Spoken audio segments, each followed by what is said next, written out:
So if you've been watching the New Orcs on the Block stream on this channel, you know that my players recently threw me a curveball by basically shortcutting their way to meeting the final boss of the adventure. They don't know for sure that he's the final boss. They were just being diligent, creative players like we like to see. And they went to investigate the magical malfunctions in Block 4 of the adventure and found their way to the Kortos Consortium headquarters and rolled high enough on skill checks to get in, meet with the boss, and demand a meeting with the architect. Now, they don't know much about Verimachius right now. If I recall correctly, they know that he's behind the arcane innovations, which are, of course, a stand-in for artificial intelligence, taking away jobs, compromising the creative process, et cetera, et cetera. And I'm a GM where I like to let my players kind of take control. I think if they want to arrange a meeting early with the final boss, then it's on me to respond to that. Now, of course, I can't just throw that together in the middle of a session, certainly not a recorded session. So what I did during the session, during that recording, was to basically say, okay, yes, you will get this meeting. This will happen, but it's going to take some time. Because Verimachius is high level.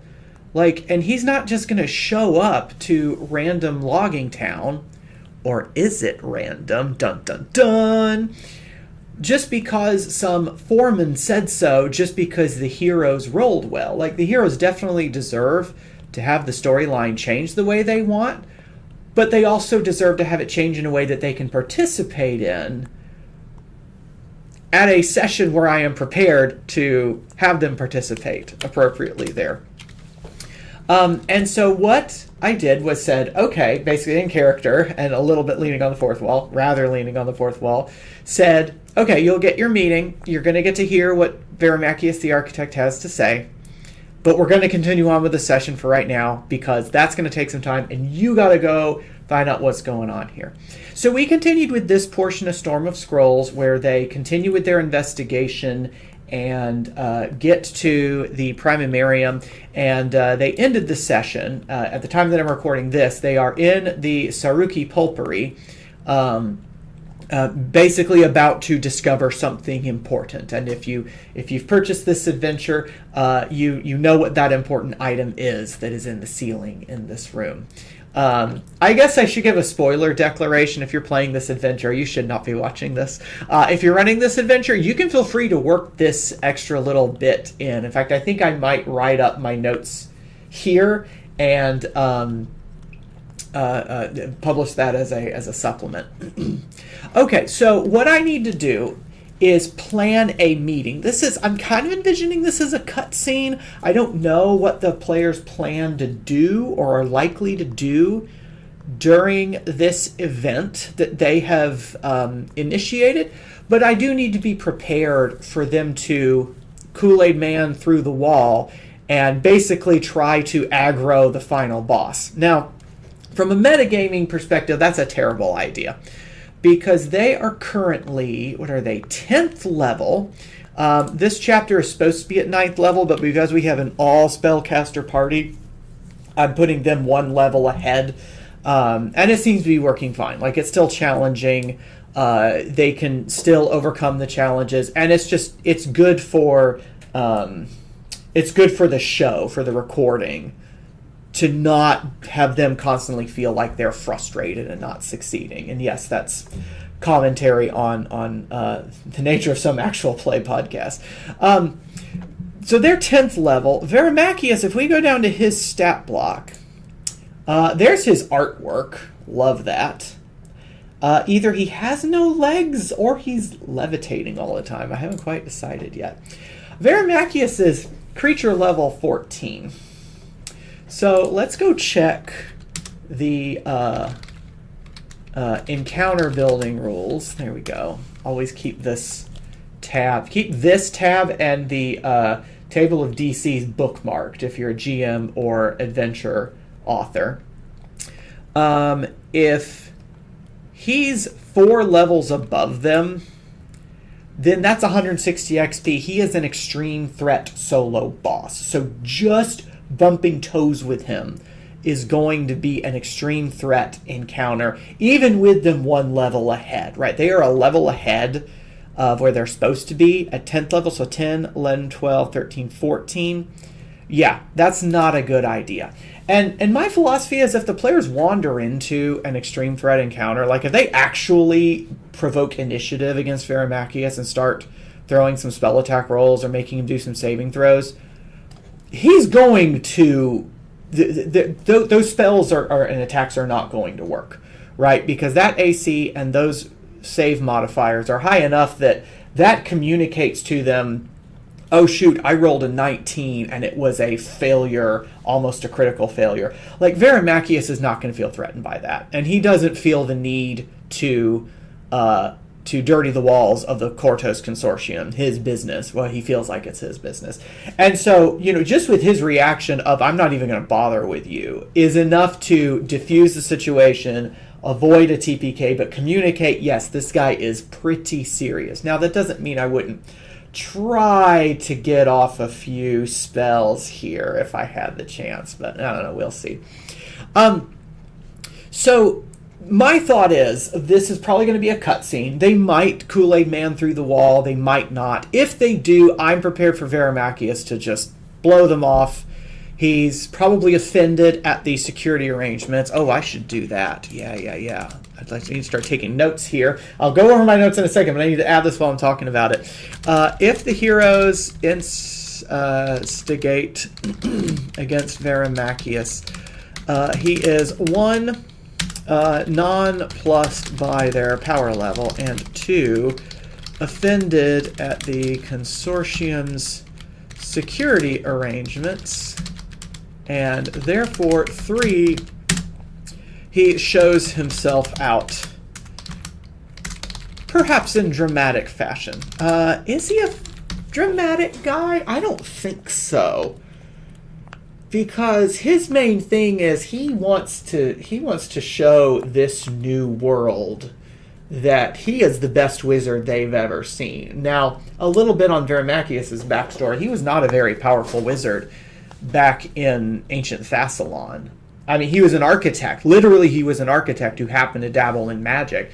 And then he got time shifted to the present and discovered, wait a minute, I'm a better wizard than any of these folks around here. It's sort of like the Forsaken in the Wheel of Time see themselves as superior to all the Aes Sedai of the day because they know magic tricks, spells. They don't call them that in the books, but for comparison's sake, they know magic that the current practitioners do not. And so Verimachius says, well, I should be in charge. Like, I should be the one who is like the best wizard around because obviously I have ancient Thessalonian magic. It's better than anybody else's. So let's start talking about what we know about Verimachius. I started a few notes here and then decided I should record I decided I might record a video to document this process. And then I posted on Blue Sky, hey, would folks be interested in seeing what it looks like to adjust an adventure in real time to player interest? And a few people have said yes. And so I'm recording this basically as an example to say, this is what it looks like. Like when you're a GM and you're running a published adventure, nay, an adventure that you wrote a good chunk of,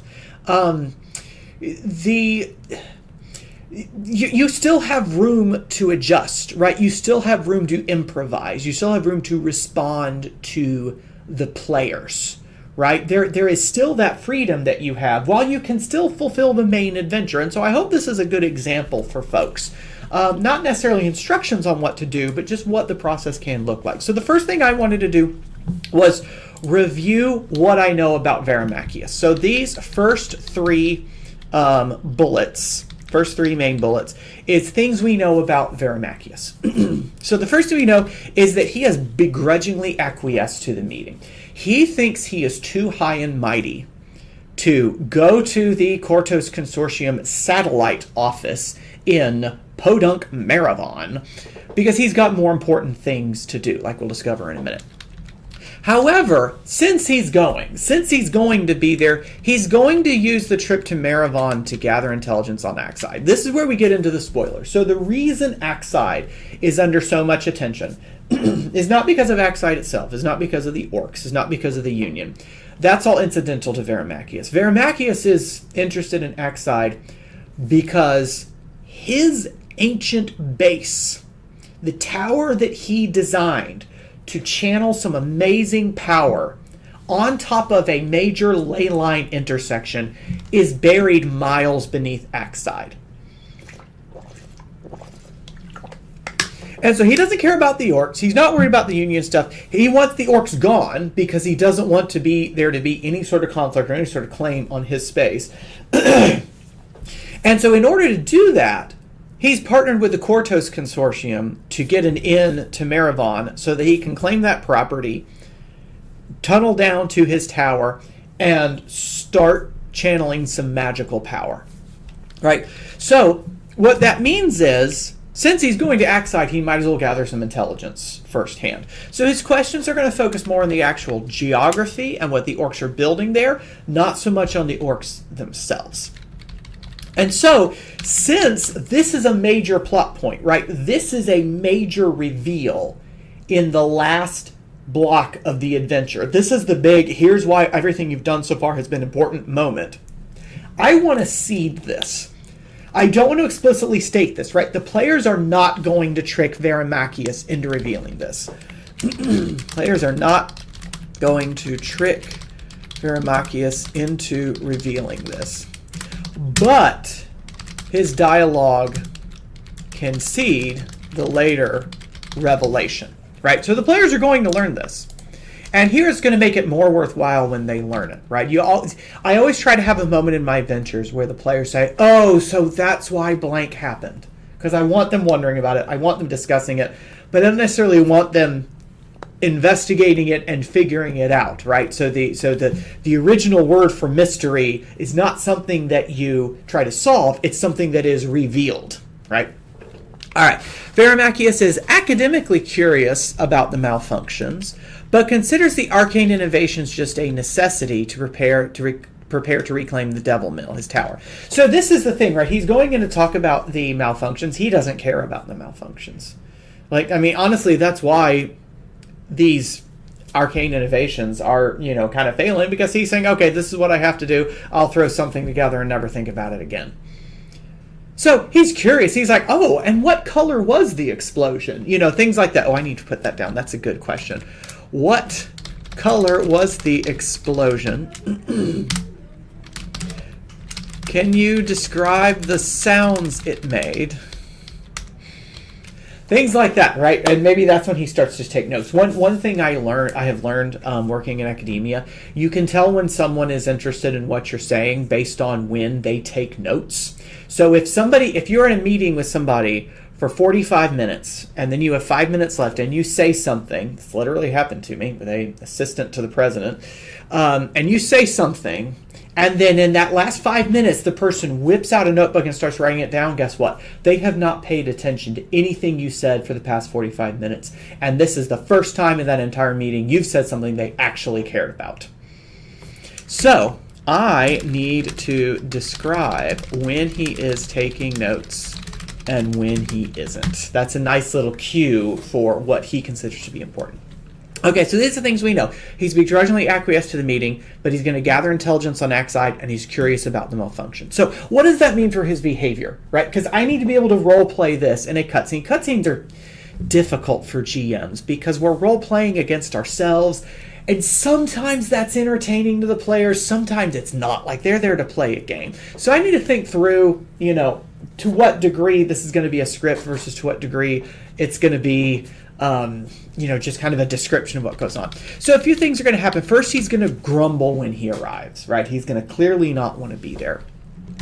He's going to be clearly distracted, right? And the thing is, it's okay to say that to players. I think sometimes, I think some GMs, and I'm guilty of this sometimes too, some GMs want a perception check for everything.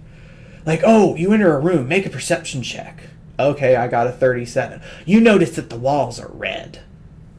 Okay, yeah, the players are going to notice the walls are red. That doesn't require a perception check. It doesn't require a perception check to notice that somebody's distracted, right? And actually, this is one of the ways in which I like Paizo's adventure path design. It's something I try to emulate. Is they'll say, instead of saying if you get if you pass a DC 30 perception check, it's anyone expert in perception can tell blank, right? Like it doesn't take high levels to be able to tell that.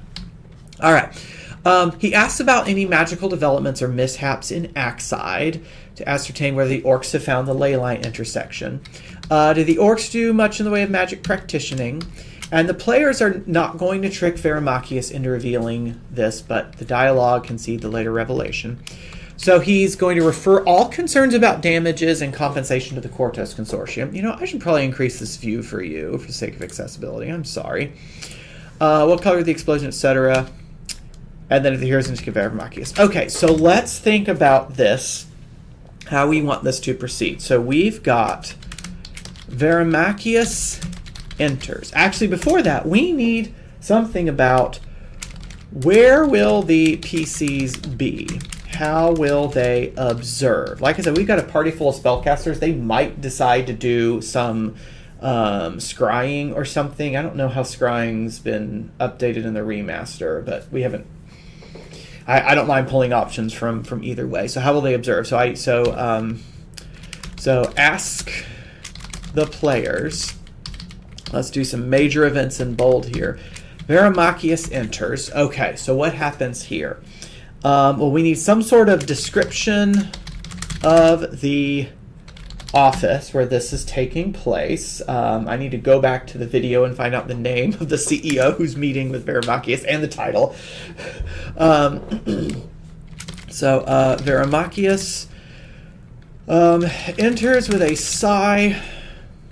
No, Verimachius enters, examines the chair he is offered, makes a deep sigh, and sits down. Okay, so then we need the statement of why the meeting is happening. So then the CEO, I like to put in square brackets things that I need to replace later, just so I can easily find blanks that I haven't filled in yet. So the CEO says, thank you again. So CEO needs to be sort of groveling, right? So it needs lots of obsequiescences. I don't know what word it is I'm trying to think of there. So thank you again, Master Architect. Though at level 14, should he be legendary in something? No, you don't get legendary in too much before 14th. Okay, yeah, so Master's fine. Legendary Architect isn't really a title anyway. So thank you again, Master Architect, for making the journey all the way to Maravon. And of course, Maravon is not that far from Diabel. He's clearly being flattering. Journey all the way to Maravon. All right, so he's going to grumble. I need to get in a grumble very soon.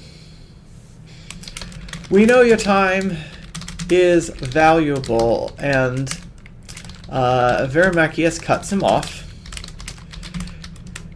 Yes, so let's get on with it.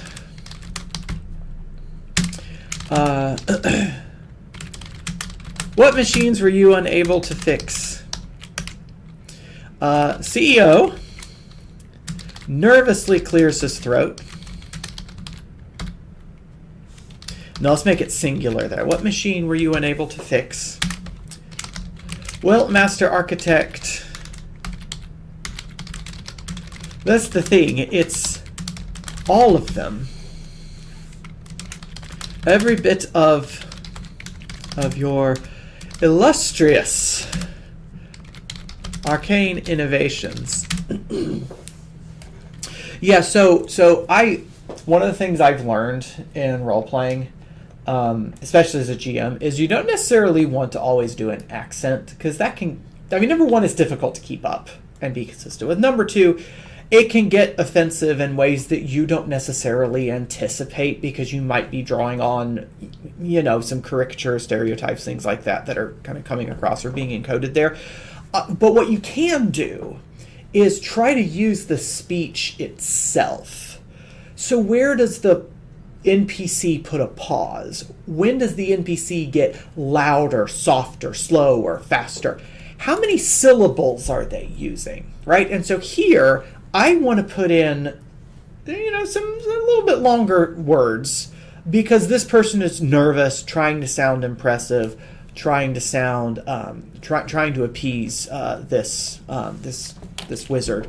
Every bit of your illustrious arcane innovations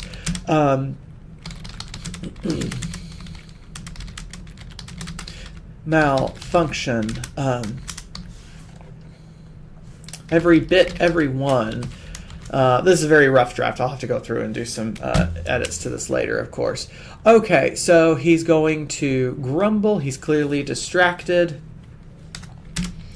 All right, what is he asking? What is the request here?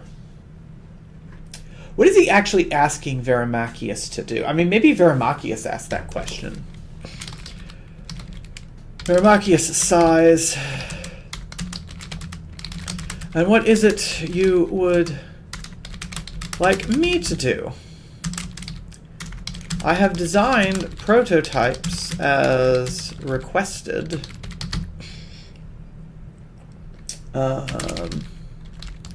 Maintenance was not in my agreement. By the way, excellent book.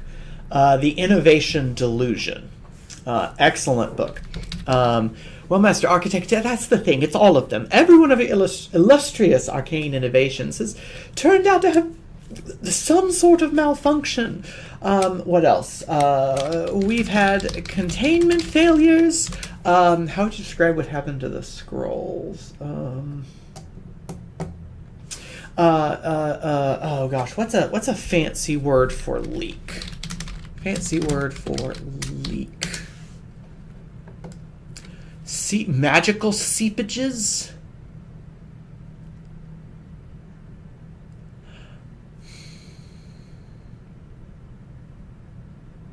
Unexpected magical seepages. Yeah, unexpected magical seepages. What else? What else has gone wrong with these things? And this is where I'm going to go back to the adventure. Because we did describe at one point some of these malfunctions, but you never know what the players are remembering in detail and what you might need to mention again. Let's see. Most recently, 2 barges coming on the daily shift tipped for spilling fresh lumber. Unaware of the new spell enhancements financed for the river craft. Okay. Navigational instabilities. Instabilities on our beloved rivers. All right. I believe lists always need at least 3 items, but I think that's good. Maintenance was not in my agreement.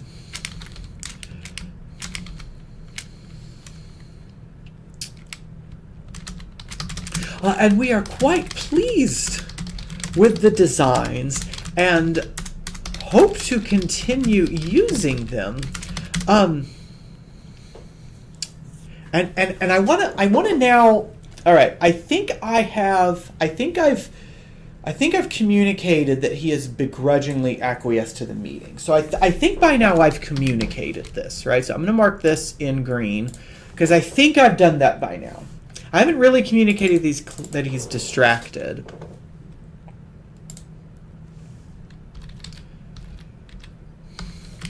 As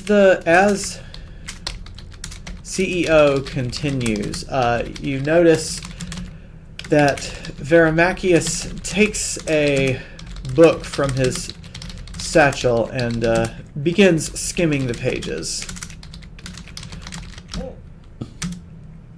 Then we'll say something like, if the players ask, identify the book as a magical textbook, right? Okay, so now I've communicated that he grumbles when he arrives. I've communicated that he is distracted. And so what I'm trying to do now is take this general outline of what I want to communicate about Verimachius, and I'm turning that into the script, and I'm making sure I hit all those beats here. So then he's academically curious about the malfunctions. I think I want him to be academically curious first and then move on to his true interest. So we're kind of going from less interested to more interested. There's a natural direction there in the script now. So he's academically curious about the malfunctions. Yep, he considers them just a necessity. I have completed my part of the bargain. And we are quite pleased with the designs and hope to continue using them. I think I want to mention what happened with the scrolls, because the heroes were there for that part, and that is something he would be academically curious about, and that I can ask him creative questions about. So now I need to pivot and start talking about the specific example of the Primamerium scrolls. But our staff has expertise in other areas, right? You never acknowledge that you don't know what you're doing. But our staff has expertise in other areas. Even the Primamerium,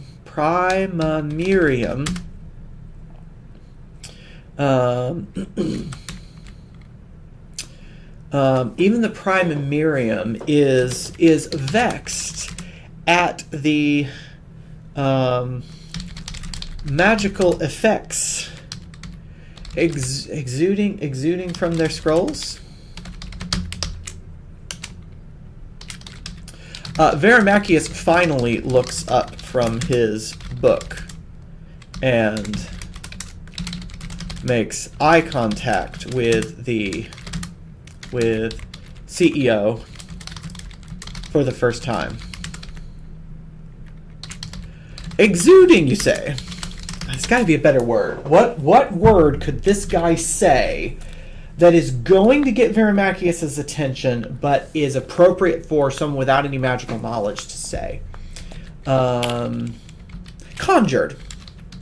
We're not doing conjuration is not a school anymore, but that's actually nice because we can still use the word, and it's not implying that it was only conjuration scrolls, right? Effects that the magical effects conjured from the scrolls produced by your what do you call the process of making paint? By your pulping equipment. There we go. That's directly from what the PCs have observed and investigated, and probably not communicated to this guy, right? And so they actually know something that somebody in the scene doesn't know. So that's nice affirmation for them. Verimachius finally looks up from his book and makes eye contact with the CEO. Conjuring, you say? And I think, did I make him a conjurer? I don't remember. Did I give him? I mean, I don't remember. Oh. Yeah, he's got some evocation. I suppose if we remake him for the remaster, which we should do at some point, we would make him School of Civic Wizardry as an architect. Okay, yeah, he'd be interested in some sort of conjuration. Conjuring, you say?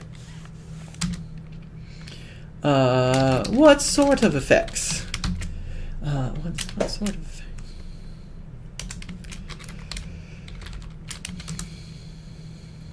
CEO, okay. I don't want the CEO to go down the laundry list of them.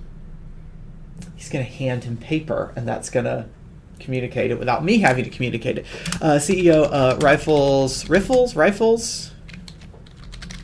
verb. Is it rifle or riffle? Search through something in a hurried way. Gosh, that's unfortunate to have that same spelling as a firearm. Oh well. The CEO riffles through notes in front of him. Okay, so in the description of the office, I need notes in front of CEO, who is clearly organized for this meeting. There we go. And produces a page filled with bulleted items. Here's a list. Here's a list of their concerns. I've promised a full report at the end of our investigation. Verimachius snatches the... I'm going to put that up here. Verimachius snatches the page and begins reading with curiosity. Verimachius interrupts him again. Fix some spelling. What color was this explosion? What color was this explosion?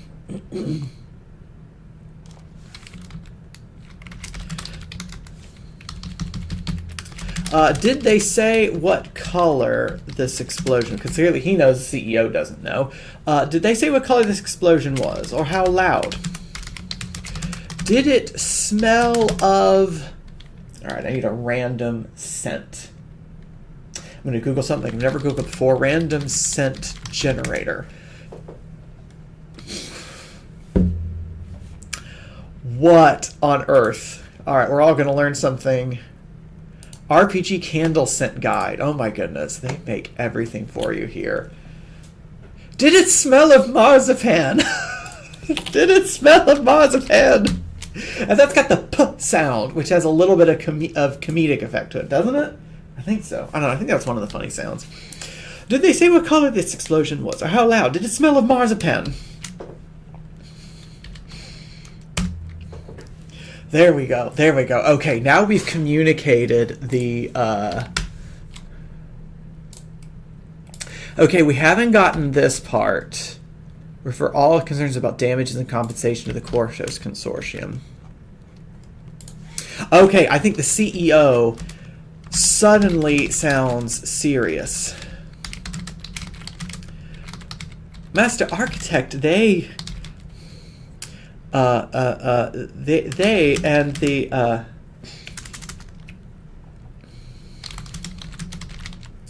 Master Architect, they are bringing down a lawyer from the Arcana Miriam to file suit. Verimachius waves a hand dismissively. I guess I am writing a script. I had not exactly planned to write a full script, but I guess that's what I'm doing. Verimachius waves a hand dismissively. Yes, they can deliver all concerns about damages and about compensation to the Quartos Consortium headquarters in Diabel.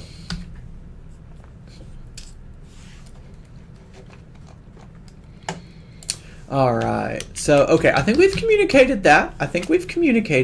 That's good. That's good. He's going to use the trip to Maravon to gather intelligence on Axide.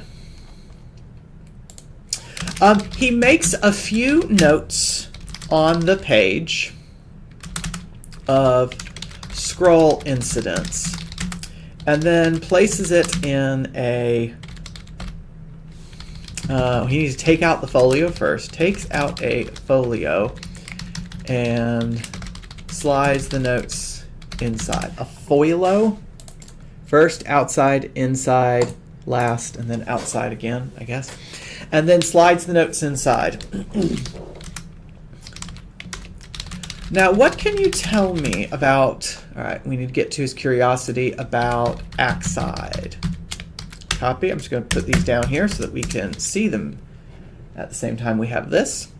Verimachius waves a hand dismissively. Yes, they can deliver all concerns about compensation to the Quartos Consortium headquarters in Diabel. He makes a few notes on the page of scroll incidents, takes out a folio, and slides the notes inside. Now, what can you tell me about this new Axide neighborhood? Have they been doing... That should be a question mark. Have they been doing much digging?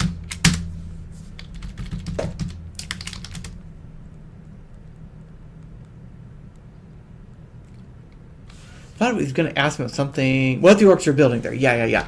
What sort of structures are they building? Have they been doing much digging?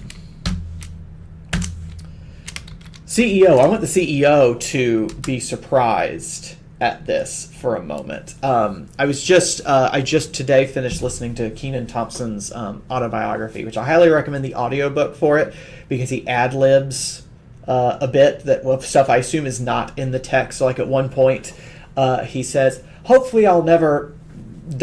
something bad, and says, and in the text it says knock on wood, and then he paused and said, we got any wood in here?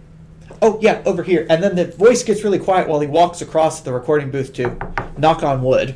It's hilarious. But anyway, at the very end, he talks about the importance of always having a comedic straight man in the routine, because you always want the audience's reaction to be represented in the scene. And in this case, at this point, the CEO is going to be the straight man. He's going to be the person in the scene who's representing what the players are probably thinking. And this is where the CEO looks surprised. No, I don't want to say he looks surprised. CEO pauses and seems to consider how to respond. Well, as I understand, the Orcs are building a full-fledged town district. Not necessarily building it right now, but they are planning a full-fledged town district. There are inns and what do you call community centers. And community centers.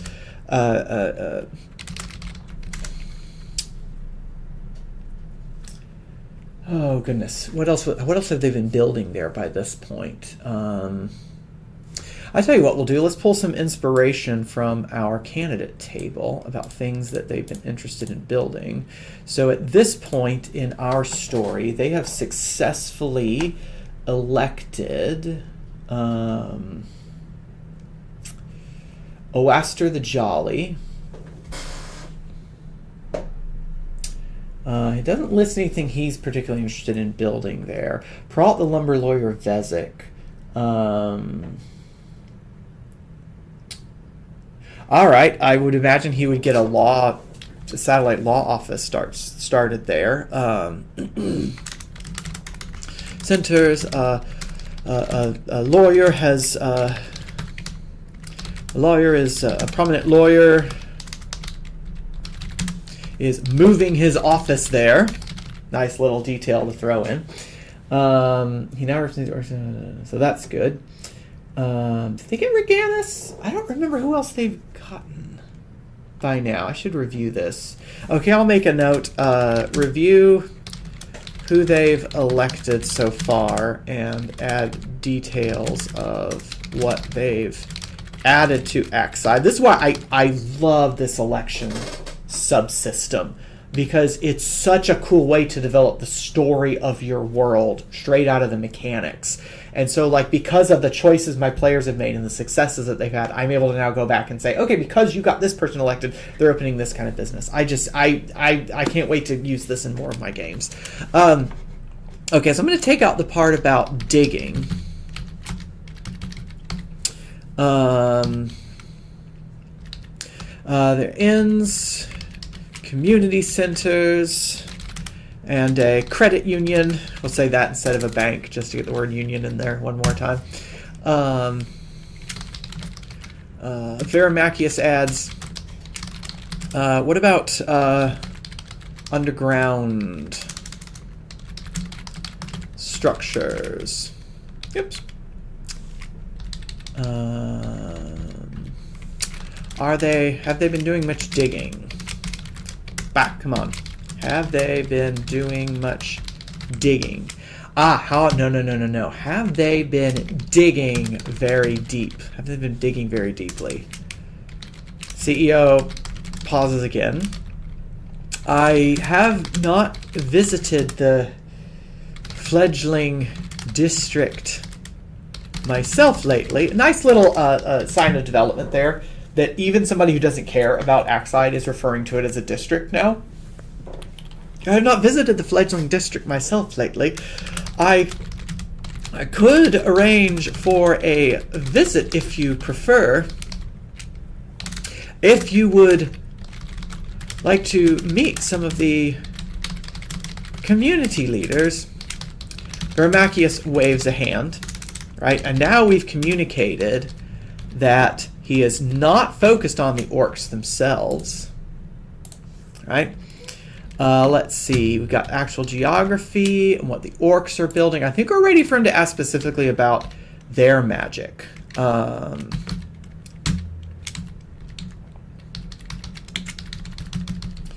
Waves his hand. Do they do much magical practitioning?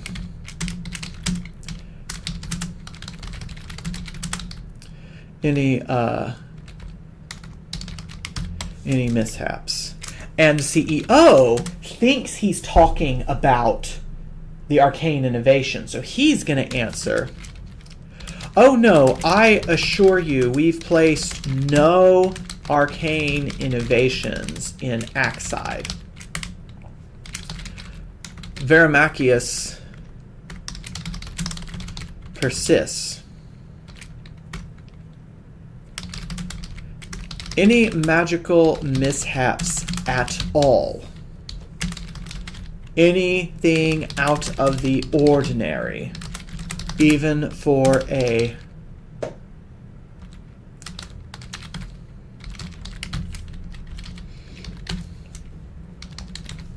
practitioning? That's probably not a word. Oh well, it sounds fancy. The CEO. I'm afraid I don't keep abreast of the up to date. Sorry. I'm afraid I don't keep up to date with all the comings and goings of the orc population. I think at that point Verimachius waves a hand and, unless the heroes intervene, stands up and dismisses himself.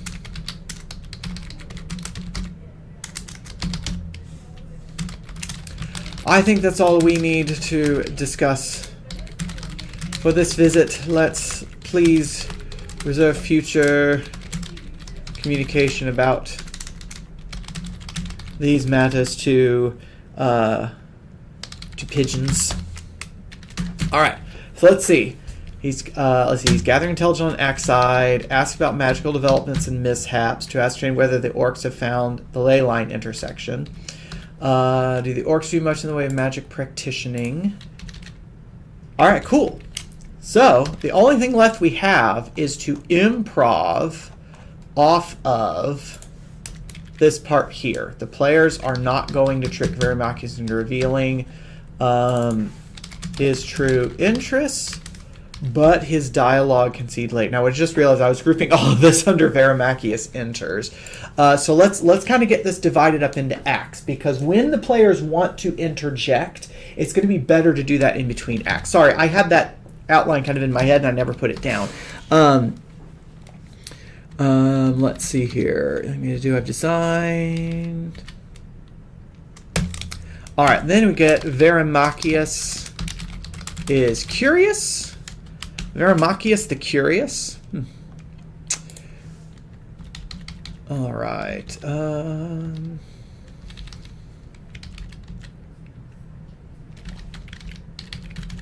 All right. Now we're going to go with Verimachius presses about Axide. Verimachius changes the subject.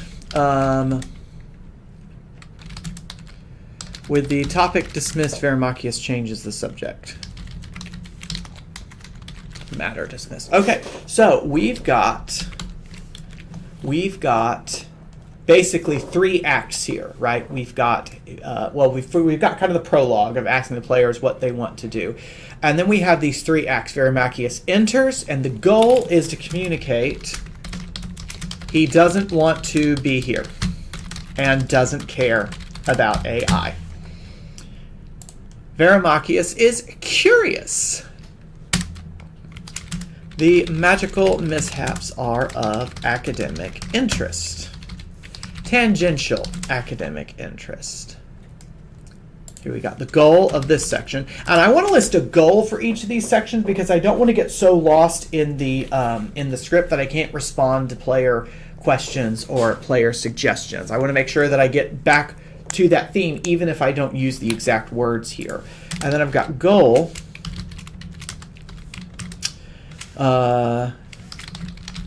Verimachius is very interested in / concerned with Axide.